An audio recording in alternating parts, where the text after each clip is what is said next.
Nubay at gabay ng magulang ay kailangan sa mga batang manonood.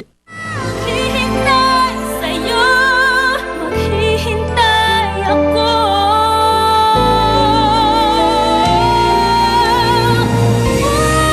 Puso ko'y narito.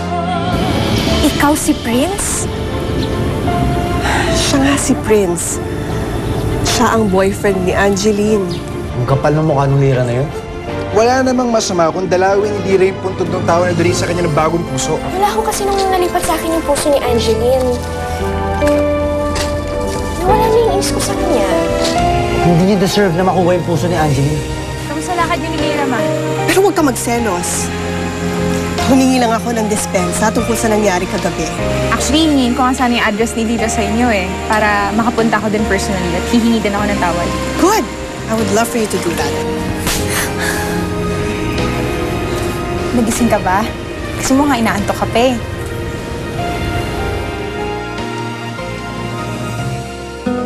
Bakit mo ko sinampal? Ang sabi ng mami mo, nagsisisi ka. Oo. Sa harap ng mami ko, nagsisisi ako. Pero pag ikaw ang kaharap ko, ano sa tingin mo, nagsisisi ba ako? Uulitin ko sa'yo yung sinabi ko na isang gabi. And this time, I mean it. So you better listen, Mira. Hindi mo maaagaw sa akin ng mami ko. Kaya layuan mo siya. Pwede. May kakaintindihan ba tayo? Lira, sinong kausap mo? Vanessa. Hi, good morning po. Hi. Hindi ko alam na mapapadalaw ka. Gusto mo bang pumasok sa loob? Hindi na po. Dumaan lang po ako para kamustahin si Lira at saka mag-apologize. Pero nasabi ko naman na po yung sasabihin ko. Diba, Lira? Sige po. Mauna na po ako. Salamat, ha.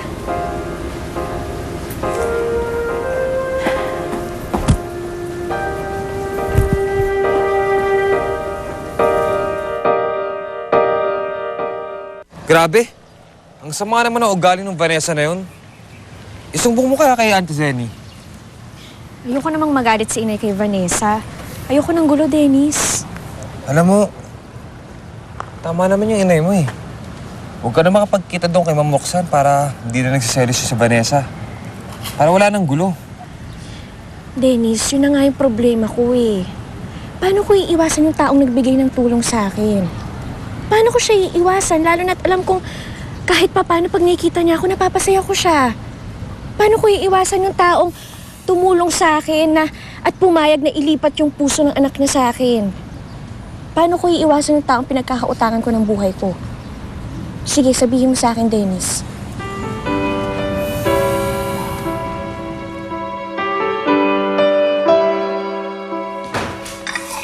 Ayan ka na pala, Mars. Nay! Ano yung ginagawa mo, anak Mare? Bakit mo naman pinababayaan ito? Kung mabinat ito.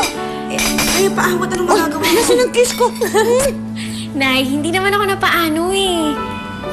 At nagluto ako ng paborito niyo. Oh? Ano yan? Taran!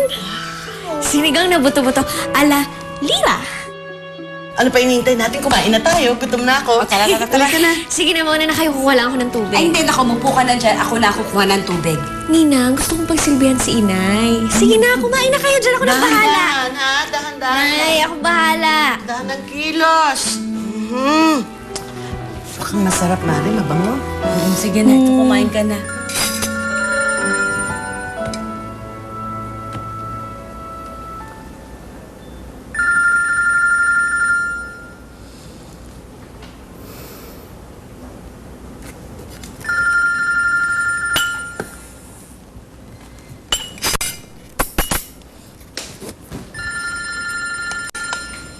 Nay, sino yung tumatawag? Si Roxanne. Hindi, mamaya na yan. Halika na. Kumain na tayo.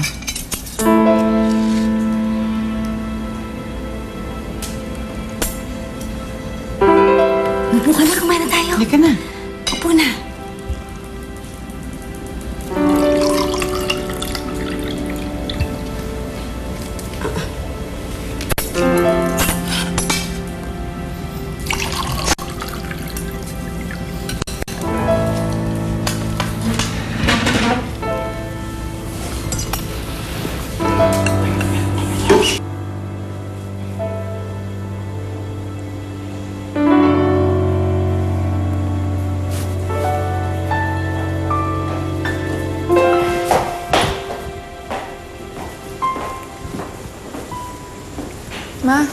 Sino tinatawagan niyo? Si Lyra. Hindi siya sumasagot at enough niya yung phone niya. Baka busy lang siya. Mahayaan niyo na. Bakit di pa kayo matulog? Gabing-gabi na. Sige na. Good night, ma. Good night.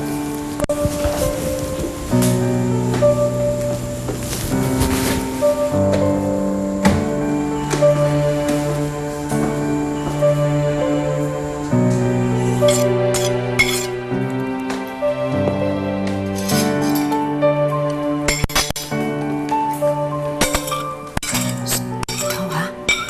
Nasama na ng ugali mo. Pakialam mo yung telepono ng anak mo. Tama lang yung ginawa ko. Hindi dapat magkalapit si Roxanne at si Lyra. Kaya tama lang na hindi ko ipakausap si Roxanne sa anak ko.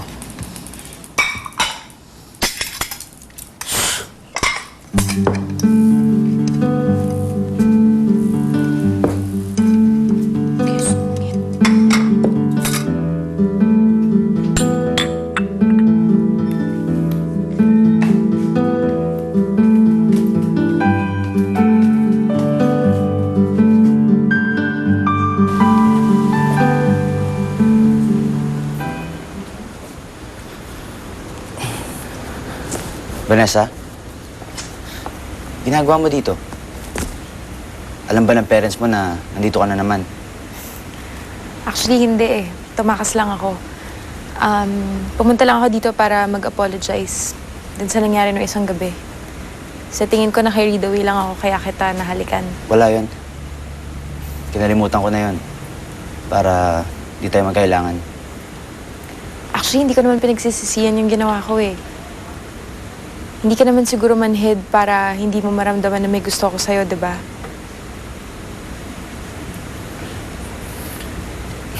Ibang klase ka rin eh, no? Masyado kang prangka. Okay, sige.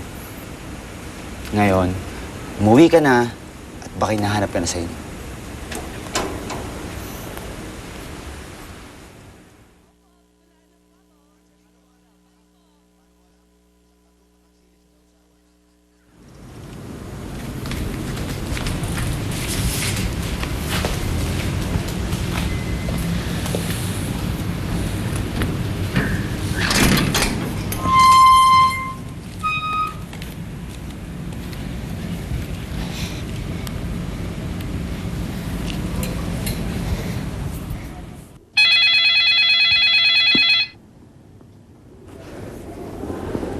Hello, Lyra?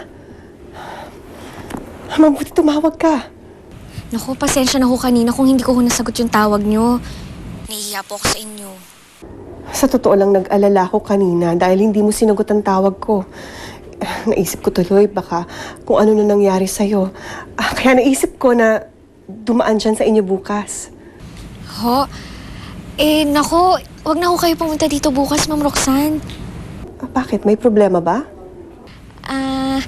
Ang ibig kong sabihin, kung dadalaw ho kayo bukas, baka hindi na rin po ako maabutan eh. Kasi aalis po ako. Pero, kung gusto nyo ho, magkita na lang ho tayo. Much better. Sige, sabihin mo sa akin kung saan tayo magkikita and I'll meet you there, okay? Sige po.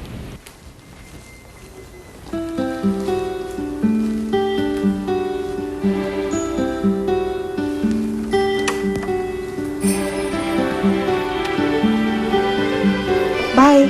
Bye-bye po. Sino kausap mo?